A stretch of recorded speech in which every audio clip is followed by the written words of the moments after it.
नमस्कार, बहुत बहुत स्वागत है न्यूज 21 में। आप सबका आपके साथ मैं हूं ऋतिका पांडे। श्री देवनारायण गौशाला सेवा समिति के कार्यकारिणी ने गौशाला के विकास और अनुदान को लेकर विशेष चर्चा की है।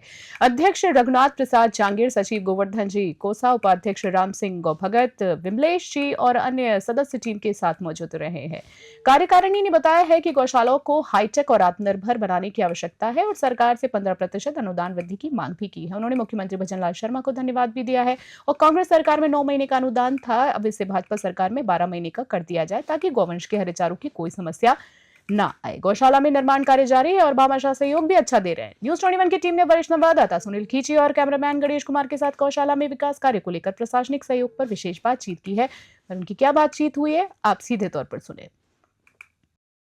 नमस्कार, आप देख रहे हैं न्यूज 21 और मैं आपके साथ सुनील खिच्ची। दोस्तों, आपको पता है हम लगातार गौशालाओं से संबंधित मुद्दे मसले समस्याएं उठा रहे हैं कि गौशालाओं में किस प्रकार की स्थितियां हैं, किस प्रकार मुद्दे मसले हैं और गौशाला में किस प्रकार के विकास हो रहे हैं। आइए जानते हैं। आज हम श्री गौशालाओं के अंदर पहुंचे हुए थे और यहाँ के जो अध्यक्ष, कोषाध्यक्ष, सचिव, पूरी कार्यकारिणी टीम हमारे से लाइव तस्वीरों के अंदर जुड़े हुए, उनसे खास बातचीत करते हैं कि इस गौशाला की कब से स्थापना हुई है और कार्यकारिणी टीम कब से अपना सहयोग दे रही है और इस गौशाला की कब से स्थापना हुई है। तो हमारे साथ विमलेश जी जांगीर जुड़े हुए हैं। युवा है, संघर्षशील है, पूरी निष्ठा सेवा भाव की है और पूरी गौशाला के अंदर अच्छा मैनेजमेंट करते हैं, अच्छा विकास करने की भी कोशिश करते हैं। आइए जानते हैं उनसे कि किस प्रकार विकास है, किस प्रकार मुद्दे मसले हैं और क्या समस्याएं हैं। युवा है, युवाओं को क्या संदेश देना चाहते हैं कि बढ़ चढ़कर गौ माता के लिए प्रयत्न किया जाए, सेवा की जाए। सर, पहले तो हमारे चैनल में स्वागत है आपका। सर, आपका भी स्वागत है सर, आपके चैनल को, और आपको बहुत बहुत धन्यवाद सर। सर, गौशाला में वैसे तो समस्या बहुत सी है, क्या बताएं आपको, लेकिन जो गवर्नमेंट ने बताया कि गवर्नमेंट ने अनुदान है जो 9 महीने से आ रहा है वो 12 महीने किया जाए सर। और जैसे अमुक गौशाला राजस्थान में सर 90% गौशाला सर गोचर भूमि में है, वो हमारे यहाँ गौशाला को पट्टा दिया जाए, जैसे हमारे MP MLA से जो फंड है उसका भी हमारे को कुछ मिले। ये हम गवर्नमेंट से करते हैं सर। केंद्र में और स्टेट में दोनों में डबल इंजन की सरकार है।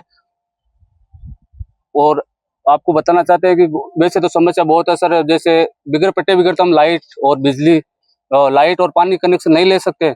पट्टा हो तो ये भी हमारे को मिलता रहे सर अनुदान। यही आपसे गुजारिश है सर, आपने ये मुद्दा उठाया, आपके चैनल है न्यूज 24 वापिस करिए यार, मराओगे आप। सर, आपका न्यूज 21 का आपका बहुत बहुत धन्यवाद, जो आपने ये मुद्दा उठाया गौशाला के प्रति, ये आपका बहुत बहुत धन्यवाद है सर। यही मैं करूँ गुजारिश। हाँ जी, नमस्कार कोषाध्यक्ष साहब। हाँ जी, पहले तो परिचय दीजिए आपका। जीवन राम चौकीदार, जीवन राम जी बावरी। हाँ, किस प्रकार गौ माता के लिए संघर्ष कर रहे हो? गौशाला चालता ने 14-15 साल हो गई, 15 साल होगी। मैं टेट जुड़े हूँ गौशाला की, जैसी मांग सेवा वजैसी करा। एक तो समस्या जो कि पट्टा की है भाई, गौचर में है कई लोग पट्टा कट्ठे को नहीं। मैं पहली भी फिरिया पट्टा के वास्ते पट्टो बन रही को नहीं। आई समस्या है कि अनुदान है जो कम आवे, एक आपने टाबर कोई 25 रुपया खर्चो कौन चाले, 50-25 वो आपने नाम लो टाबर को खर्चो कौन चाले, तो आप नाम लो एक जानवर ने तो कहीं पाल सका।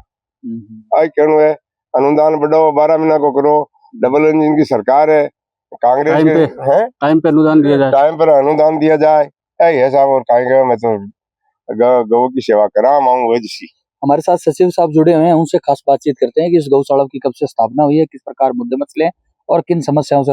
लाइव तस्वीरों के अंदर न्यूज 21 चैनल के माध्यम से मैं बताना चाहूंगा कि जो 9 महीने का अनुदान है वो 12 महीने की मांग है और वो अनुदान 9 महीने का जो दिया जाता है वो समय पर नहीं आने के कारण इनको चारा महंगाई दर को खरीदना पड़ता है और उचित रेट में भी खरीदना नहीं पड़ता है, उसमें काफी इनको समस्याएं उत्पन्न होती है। ये जानते हैं। सर, पहले तो हमारे सचिव साहब चैनल में स्वागत है आपका। राम राम सर, मेरा नाम गोवर्धन स्वामी है जी। और मैं तो 4 या 5 महीना जुड़े हुए हैं सर, और मैं अनुदान की है और समस्या तो नहीं ज्यादा। तो सर, बातचीत करते हैं कि बिजली, लाइट, पानी की निकासी, पेयजल की व्यवस्था, जो बिजली बिल है, क्योंकि आपको अनुदान तो सरकार की सपोर्ट से कम 22 और 44 रुपए दिया जाता है, उसको बढ़ा के इन्होंने 15% अनुदान बढ़ाया, 25-50 कर दिया। तो ये भी महंगाई दर को देखते हुए कम है। चले सब कम 50 रुपया तो छोटा बच्चा का होना चाहिए, 100 रुपया गाय का होना चाहिए, तो चारों पोष का। तो जी, सारी उम्र थे इस गौशाला के लिए संघर्ष किया है आपने, संघर्ष किया है आपने, तो सर पूरी उम्र आपने इसी क्षेत्र में बिताया है, तो बात करें समस्या की, जाहिर सी बात है कि समस्या भी काफी आई होगी आपको, क्योंकि जब कोई काम स्टार्टिंग करते हैं तो उसको डेवलपमेंट करना बड़ा मुश्किल हो जाता है। बिल्कुल बिल्कुल। तो सर आप गौशाला का मेंटेनेंस कर रहे हो, इतनी गौ माता का आप संरक्षण कर रहे हो, संवर्धन कर रहे हो, तो मुसीबतें भी काफी आ रही होगी। तो बात करें सर अनुदान के अलावा आपको जन सहयोग या कितना हो जाता है और अनुदान कितना आ जाता है, क्या आप एडजस्टमेंट कर लेते हो गौ माता को इसको पालन पोषण करने मुश्किल हो रहा है साहब, घोड़ा का पीछा और अनुदान गांव से आता नहीं है, छोटा गांव है बिल्कुल, 30 करेंगे बस्ती है, 30 घरांगे बस्ती है और बाउंड्री नहीं है, अच्छा, चार दीवारी नहीं है। चार दीवारी नहीं है और पूछ के चारा के लिए गोदाम नहीं है। तो मैं विमलेश जी के पास जाता हूँ, काफी नॉलेज भी है उनको गौशाला से संबंधित, और वैसे वो अपना निजी बिजनेस संभालते हैं और जब टाइम मिलता है तो गौ माता के लिए भी अपना कीमती समय वो निकाल लेते हैं और बड़ा अच्छा काम कर रहे हैं कि गौ माता के संवर्धन के लिए और विकास के लिए अच्छा विकास कर रहे हैं। और गौ माता के लिए कुछ बात करें हैं जैसे बिजली, लाइट, पानी की निकासी, पेयजल की व्यवस्था और जो बिजली बिल है, अगर वो सरकार एमएलए एमपी कोटे से वहन करे तो इनका जो 22 और 44 रुपए 25-50 अनुदान है वो गौ माता के लिए विकास के लिए काम आ सकता है। और बाकी जो बिजली, लाइट, पानी की निकासी, पेयजल की व्यवस्था, बिजली बिल, वो मुद्दे हैं जो एमएलए एमपी कोटे से सोल्व हो तो और भी बेटर हो सकता है। क्या कहना चाहोगे? जी सर, बिल्कुल सही कह रहे हो आप। जैसे अब 50 और 100 रुपए हो जाए, छोटे बछड़े का 50, बड़ी गाय का 100 रुपए हो जाए तो सर अच्छी तरह से चल सके गौशाला, और पट्टा मिल जाए तो सर बहुत सी स्कीम का हमारे को फायदा मिल सकता है। और तो सर विमलेश जी, बात करते हैं कि आत्मनिर्भर के लिए, हाईटेक आत्मनिर्भर के लिए आज हर डिपार्टमेंट आत्मनिर्भर है।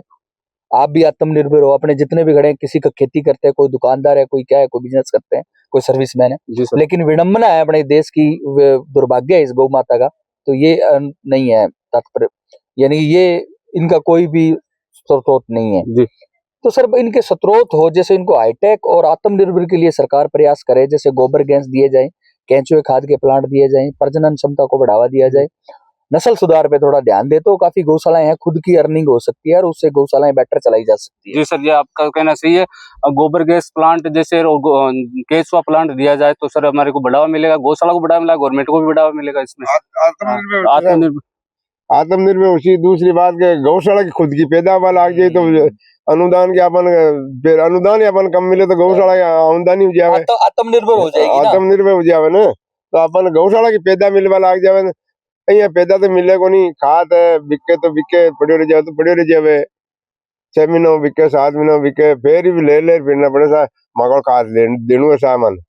तो आत्मनिर्भर तो होनी जरूरी है।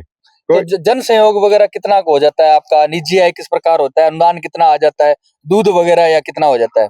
सर दूध वगैरह तो ज्यादा नहीं है, दूध वगैरह तो ये 20-30 किलो हो जाता है सर उसमें। और अनुदान है बाहर, गांव वाला, गांव छोटा गांव है सर, गांव छोटा गांव है, इसमें अनुदान का उतना है नहीं। जो गवर्नमेंट देती है सर उससे हमारी उसी गौशाला, उसी अनुदान से गौशाला चलती है। बाकी गांव का सहयोग तो है, वैसे सहयोग तो रहता है, लेकिन ज्यादा सर 12 महीने में एक बार सकरात पे हमारे को अनुदान आता है सर, गांव का सहयोग से, उससे ज्यादा नहीं होता है सर। उसमें तो मान लो कि ग्वाल की तनख्वाह भी हो जाती है इतनी। आप देख रहे थे न्यूज़ 21 और आपको दोस्तों पता है हम लगातार गौशालाओं से संबंधित, वैसे तो हर डिपार्टमेंट का मुद्दा उठाते हैं, लेकिन विशेषकर जो हम मुद्दा उठा रहे हैं वो गौशालाओं से संबंधित उठा रहे हैं कि गौशालाओं की किस प्रकार की स्थितियां हैं, किस प्रकार मुद्दे मसले हैं, क्या समस्याएं हैं। और जाहिर सी बात है कि काफी मुद्दे मसले समस्याएं हैं जो धरातल पर सामने आ रहे हैं कि जैसे 9 महीने का अनुदान है वो कम से कम 12 महीने का हो, और बिजली, लाइट, पानी की निकासी, पेयजल की व्यवस्था, बिजली बिल है वो भी थोड़ा माफ हो या एमएलए एमपी कोटे के द्वारा हो। और 99% गौशालाएं वो है गोचर भूमि के अंदर, उसका अतिक्रमण हटा के वो जमीन गौशालाओं को हैंडओवर करे, क्योंकि गोचर भूमि गायों की जमीन है और इसका पट्टे का प्रावधान किया जाना चाहिए ताकि अनुदान के अलावा और भी योजनाएं हैं जो गौशाला में आ सके, ताकि गौशालाएं आत्मनिर्भर बन सके और गौशालाएं अच्छे तरीके से चल सके। सर हमारे चैनल में 10 मिनट देने के लिए बहुत बहुत धन्यवाद सर, आपका भी बहुत बहुत धन्यवाद। Thank you.